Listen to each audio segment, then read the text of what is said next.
स्वागत, खुशामदीद, welcome to Suhana Safar with Annu Kapoor, सिर्फ 92.7 बिग एफएम पर। मेरे मेहरबान दोस्तों, एक बार फिर से चलते हैं हिंदी सिनेमा के सुनहरे दौर में, पलटते हैं तवारीख के पन्नों को और जानेंगे उस दौर के कुछ कहे अनकहे किस्से, कहानियाँ, अफसाने। आज जो गुजरे वक्त की बातें और यादें मैं आपसे शेयर करने जा रहा हूँ वो कुछ इस तरह से हैं। आज मैं आपको सुनाऊंगा कि बचपन में हेलन के साथ ऐसा क्या घट गया कि उन्होंने अमरूद खाने छोड़ दिए। फिल्म मेरा साया का एक पॉपुलर गीत, तू जहां जहां चलेगा मेरा साया साथ होगा, ये गीत कैसे बना, कैसे लिखा गया? जुड़े रहिए मेरे साथ, सुनते रहिए सुहाना सफर विद अन्नू कपूर, सिर्फ 92.7 बिग एफएम पर। और शुरू करता हूं आज की महफिल। सबसे पहले बात हेलन जी की। सभी बच्चे बचपन में शरारती होते हैं। हेलन जी भी बचपन में बहुत शरारती थी और इतनी ज्यादा शरारती थी कि पूरे मोहल्ले की नाक में दम कर रखा था। ये बच्ची हेलन को अमरूद बहुत पसंद थे। अब इत्तेफाक देखिए कि पड़ोस में रहने वाली एक एल्डरली लेडी, जिसके घर में अहाते में अमरूद के पेड़ उगे थे, तो जब सीजन आता तो ये बच्ची हेलन चोरी छिपे पेड़ पर चढ़ जाया करती, अमरूद तोड़ लिया करती और उनका आनंद उठाती। कई बार पकड़ी भी गई, डांट भी खाई। एक बार स्कूल से लौटते समय आदत से मजबूर हेलन अमरूद के पेड़ पर चढ़कर अमरूद तोड़ने लगी। इससे पहले कि वो अपने इस काम को पूरा कर पाती, वो एल्डरली लेडी ने हेलन को देख लिया पेड़ पे चढ़े। इससे पहले भी कई बार जाहिर है कि वो बुजुर्ग महिला मना कर चुकी होगी कि ऐसा मत किया करो, अमरूद मत तोड़ा करो, चोरियां मत किया करो। लेकिन जाहिर है कि बच्ची हेलन मानी नहीं होगी, तो एक बार फिर पेड़ पर देखकर हेलन को उस बुजुर्ग महिला का पारा बहुत चढ़ गया और उसने उसी वक्त डिसाइड किया कि वो अब इस बच्ची को एक लेसन सिखा के दम लेगी। इस कारण से खुंदक में उसने ये बच्ची हेलन के पीछे कुत्ते छोड़ दिए। ऊपर पेड़ पे चढ़ी हेलन, नीचे भौंकते हुए शिकारी कुत्ते हटने का नाम नहीं ले रहे हैं। और ये मंजर ऐसा था जिसने ये बच्ची हेलन के छक्के छुड़ा दिए। हेलन बहुत जोर से रोने लगी, चिल्लाने लगी, हाथ जोड़ने लगी उस एल्डरली लेडी से कि प्लीज कुत्तों को वापस बुला लो। मगर इस बुजुर्ग महिला का गुस्सा उस दिन सातवें आसमान पर था। वो किसी भी तरह से मानने को तैयार नहीं हो रही थी। बार बार हेलन गुजारिश करती, कुत्तों को वापस बुला लो, मुझे बचा लो, please help me, please save me. लेकिन इस महिला पर कोई असर नहीं हो रहा था। उस बुजुर्ग महिला ने, बुढ़िया ने साफ साफ कहा, जब तक तुम मुझे इस बात का प्रॉमिस नहीं करोगी कि तुम मेरे पेड़ के अमरूद के फल चुराओगी नहीं, तब तक मैं अपने कुत्ते वापस नहीं बुलाऊंगी। बच्ची हेलन, अमरूद बहुत पसंद थे, लेकिन यह पसंद उसे बहुत महंगी पड़ रही थी, बहुत भारी पड़ रही थी, जानलेवा पड़ रही थी। इस वजह से ये बालिका हेलन ने माफी मांगी और साथ साथ वादा किया कि वो अब कभी भी ऐसी गलती नहीं करेगी।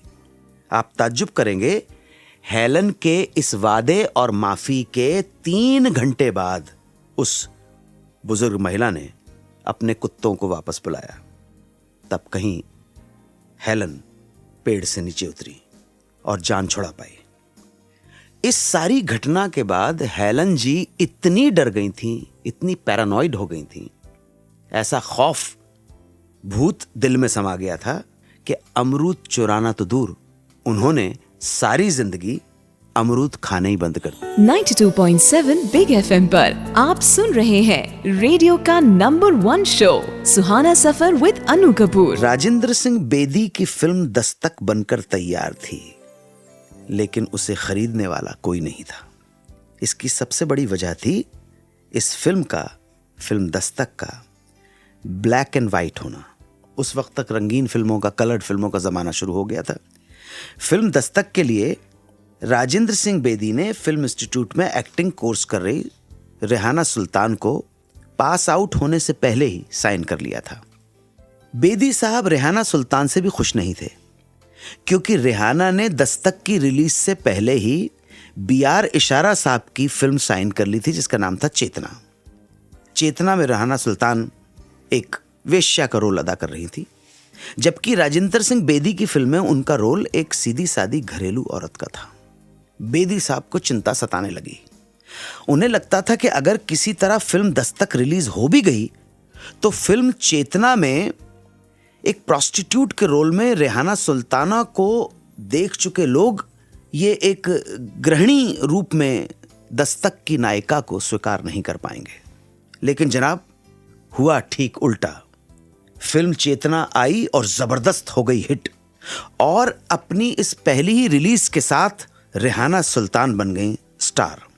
और ये रेहाना सुल्तान के स्टारडम का ही कमाल था कि जो दस्तक अभी तक डब्बे में बंद पड़ी थी, उसे खरीदने के लिए डिस्ट्रीब्यूटर्स की भीड़ लग गई। बहरहाल दस्तक फिल्म बिक गई और रिलीज हुई और जबरदस्त हिट भी हुई।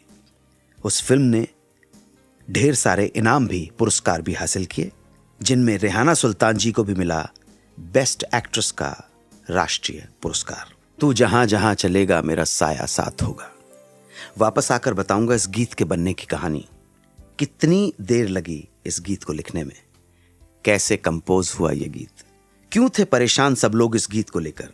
हर राज का खुलासा बस थोड़ी देर में आप सुनते रहें सुहाना सफर विद अन्नू कपूर, सिर्फ 92.7 बिग एफएम पर। 92.7 बिग एफएम पर आप सुन रहे हैं रेडियो का number 1 show Suhana Safar with Annu Kapoor. तू जहां जहां चलेगा मेरा साया साथ होगा। ये गीत कैसे बना? संगीत मदन मोहन और गीत के बोल लिखे राजा मेहदी अली खान ने। गीत की कंपोजिशन या धुन बन चुकी थी और राजा साहब बोल लिखने में, पोइट्री करने में बहुत टाइम ले रहे थे। रिकॉर्डिंग का वक्त करीब आता जा रहा था, मगर बोल अभी तक तैयार नहीं थे। एक दिन फिल्म के निर्माता प्रेम जी संगीतकार मदन मोहन से बोले कि भाई कब तक इंतजार करेंगे, कुछ करो, मुझे इसी हफ्ते में रिकॉर्डिंग करनी है। मदन मोहन ने पैगाम भिजवाया राजा मेहदी अली खान को। राजा साहब आ गए, पर गीत नहीं लिख कर लाए थे, बल्कि बोले कि समझ में नहीं आ रहा कि क्या करूं, कुछ अच्छे बोल नहीं मिल रहे, अल्फाज सज नहीं रहे, बात कुछ बन नहीं रही है। राजा साहब की ये बात सुनकर सब टेंशन में आ गए। राजा मेहदी अली खान ने सबके चेहरे पर हवाइयां उड़ती देखी तो तसल्ली देने के लिए उन्होंने मदन मोहन को कहा कि भाई टेंशन मत लो, तुम धुन सुनाओ, अल्लाह ने चाहा तो इसी वक्त कुछ लिख लिया जाएगा। मदन जी हारमोनियम पर धुन गुनगुनाने लगे। राजा साहब सुनते रहे, उठ जाते, टहलते, दोबारा धुन गाने को बोलते। इस तरह से तकरीबन आधा घंटा बीत गया। इधर हमारे जो प्रोड्यूसर साहब थे प्रेम जी, उनकी समझ में नहीं आ रहा था कि जो गीत इतने दिनों में नहीं बन पाया वो ये छोटी सी ब्रीफ सी सिटिंग में कैसे बन जाएगा। लेकिन तभी राजा मेहदी अली खान ने मदन मोहन को हारमोनियम बजाने से रोकते हुए कहा, भाई ये देखिए, सुनिए मेरी बात, बोल आ रहे हैं, तू जहां जहां चलेगा मेरा साया साथ होगा। मदन जी ने कहा लाइन तो अच्छी है, आगे की लाइनें भी बताइए। तो राजा साहब बोले आगे क्या, यही मुखड़ा है, सेकंड लाइन कुछ नहीं है, यही मुखड़ा है, एक लाइन का मुखड़ा। अगर आगे भी कुछ चाहिए तो ऐसा करो, उसमें मेरा साया मेरा साया मेरा साया 3 बार जोड़ दो। मदन मोहन जी को राजा साहब की बात जम गई, मगर प्रेम जी घबरा गए कि ये ऐसे कैसे गाना बनने वाला है, वो भी फिल्म का टाइटल सॉन्ग। तब तक मदन जी ने हारमोनियम पर राजा मेहदी अली खान के कहे अनुसार उनके बोलों के हिसाब से धुन को फिट कर लिया।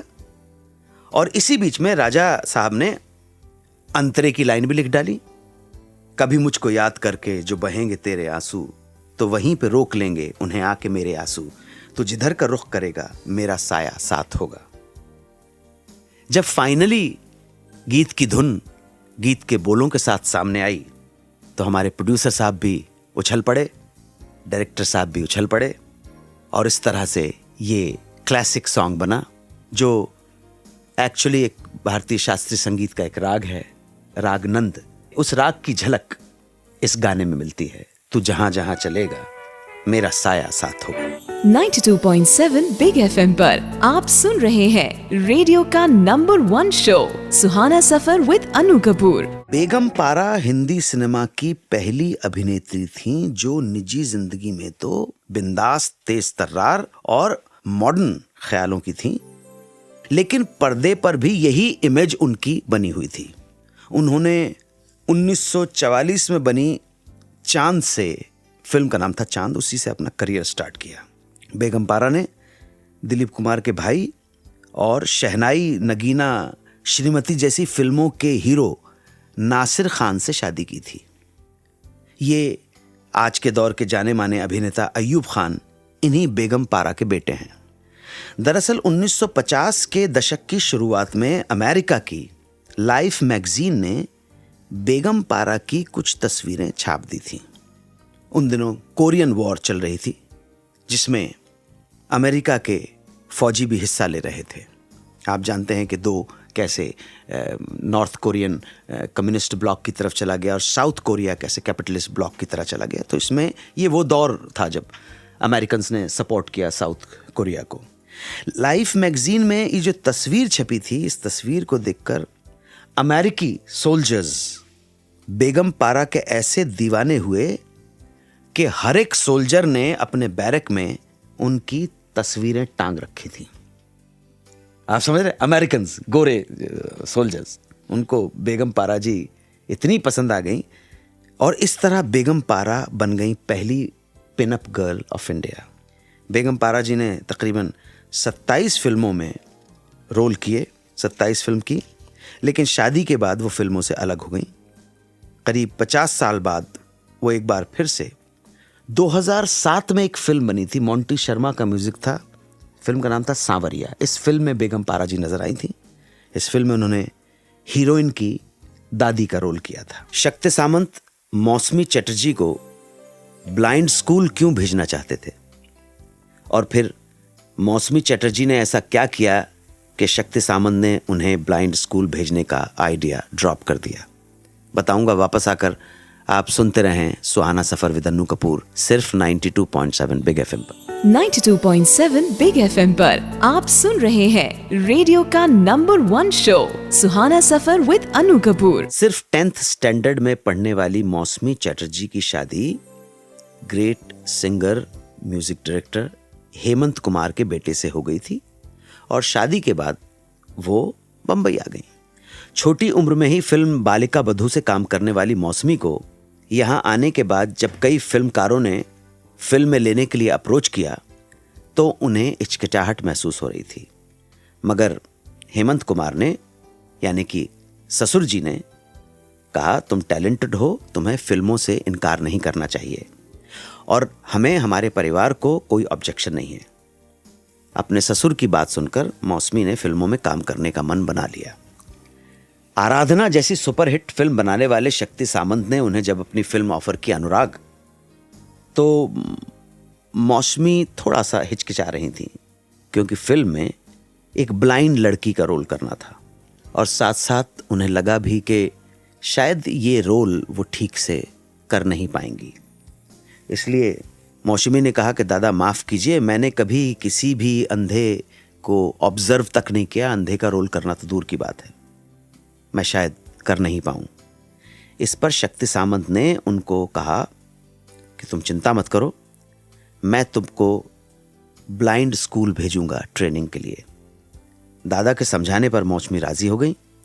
उसके बाद उनके ब्लाइंड स्कूल जाने से पहले फिल्म का मुहूर्त शॉट हुआ, जिसमें शक्ति सामंत ने मौसमी को कुछ डायलॉग भी दिए। मुहूर्त शॉट के वक्त सेट पर मौजूद थे अशोक कुमार, राजेश खन्ना, नूतन। ऐसे ऐसे दिग्गज कलाकारों को देखकर मौसमी चटर्जी बहुत नर्वस हो रही थी, लेकिन फिर भी डायलॉग बोल दिया, शॉट दे दिया। शॉट के बाद जब मौसमी ने अपनी नजरें उठाई तो वहां मौजूद सभी लोग ताली बजा रहे थे। शक्तिदा आए, बहुत तारीफ की, बोले मुझे नहीं पता तुमने ये कैसे किया, मगर जैसा भी तुमने किया है वही मुझे चाहिए था। परफॉर्मेंस बिल्कुल सही है और जिस तरह से तुमने परफॉर्म किया है ये सीन, तुम्हारी ये परफॉर्मेंस, अदाकारी देखकर मुझे नहीं लगता कि तुम्हें किसी ब्लाइंड स्कूल में जाने की जरूरत है। बिल्कुल सही कर रही हो। अनुराग में बेहतरीन काम किया मौसमी चटर्जी ने, और ये फिल्म बहुत बड़ी हिट फिल्म रही। वापस आकर बात करेंगे अपने एक श्रोता से जो हमसे सवाल पूछना चाहते हैं। उनका नाम हमारी लिस्ट में से शॉर्ट लिस्ट हुआ है। उनका नाम है जय ददलानी, दिल्ली के हैं। आप हमसे जुड़े रहें और सुनते रहें सुहाना सफर विद अन्नू कपूर, सिर्फ 92.7 बिग एफएम पर। 92.7 बिग एफएम पर आप सुन रहे हैं रेडियो का number 1 show Suhana Safar with Annu Kapoor. Hello hello, जय ददलानी साहब बोल रहे हैं दिल्ली से। हेलो, हाँ जी। मैं अन्नू कपूर बोल रहा हूँ 92.7। हाँ जी, नमस्ते। नमस्ते जी, नमस्ते। आप कुछ सवाल पूछना चाहते थे, पूछिए। जी बिल्कुल, मैं ये पूछना चाह रहा था कि ये मैंने एक फिल्म देखी थी, उसमें हीरोइन विद्या गोस्वामी थी जी। मुझे इनके बारे में जानकारी देंगे? जरूर। काफी फिल्मों में काम किया, खूबसूरत तो थी, लेकिन कुछ हालात ऐसे हुए कि, या भाग्य कह लीजिए, नियति कह लीजिए, विद्या गोस्वामी बहुत लंबी इनिंग नहीं खेल पाई। मैंने सुना है कि इनको जब ये 14 साल की थी तब हेमा मालिनी की मदर श्रीमती जया चक्रवर्ती ने एक पार्टी में देख लिया था। अच्छा। तो बिंदिया के जो फीचर्स थे वो काफ़ी कुछ हेमा मालिनी से मिलते थे, तो हेमा जी की मदर को बिल्कुल इनमें अपनी बेटी दिखाई दी, और हेमा जी की मदर ने बहुत कोशिश की कि बिंदिया गोस्वामी को फिल्मों में काम मिल जाए। बिंदिया को उन्होंने फिल्म दो कलियां और मैं सुंदर हूं बनाने वाले एम कुमारन की नई फिल्म जीवन ज्योति में हीरोइन बनवा दिया। ये फिल्म चली नहीं, लेकिन बिंदिया जी की एंट्री फिल्म इंडस्ट्री में हो गई। उसके बाद बिंदिया जी ने बहुत बड़े बड़े डायरेक्टर्स के साथ काम किया, उनके काम को सराहा भी गया, मगर हो जाता है काम, अच्छा एक्ट्रेस हैं, सब कुछ ठीक है, लेकिन लक साथ नहीं देता। और बाद में उन्होंने शादी कर ली और वो तकरीबन एक्टिंग से अलग सी हो गई। अभी वो कहाँ हैं? बहुत कम लोगों को मालूम है कि एक्टिंग से दूर होने के बाद बिंदिया गोस्वामी ने कई फिल्म स्टार्स के लिए कॉस्ट्यूम डिजाइन्स भी किए हैं। ये स्टार्स हैं रानी मुखर्जी, करीना कपूर वगैरह, और कुछ फिल्मों के भी कॉस्ट्यूम डिजाइन्स किए हैं अपने पति की फिल्मों में। बॉर्डर के लिए किया, रिफ्यूजी के लिए किया, LOC, कारगिल वगैरह के लिए। She got married to JP Dutta, the producer director JP Dutta. अच्छा अच्छा अच्छा, thank you ji. Thank you. ये थी एक शॉर्ट सी, ब्रीफ सी बातचीत हमारे एक श्रोता के साथ। आपसे आज्ञा लेना चाहता हूँ, विराम देना चाहता हूँ आज के सुहाना सफ़र को। हमसे जुड़े रहने के लिए हमें SMS कर सकते हैं। हमारा नंबर है 55454। Please write big space and then your message. आपका इंतज़ार रहेगा। आप हमारे शोज़ बिग FM के ऑफिशियल YouTube चैनल पर भी सुन सकते हैं, और फेसबुक पर मुझे कांटेक्ट करने के लिए लाइक कीजिए मेरा ऑफिशियल फेसबुक पेज, facebook/सुहाना Safar with Annu Kapoor. 92.7 big FM पर आप सुन रहे हैं रेडियो का number 1 show Suhana Safar with Annu Kapoor.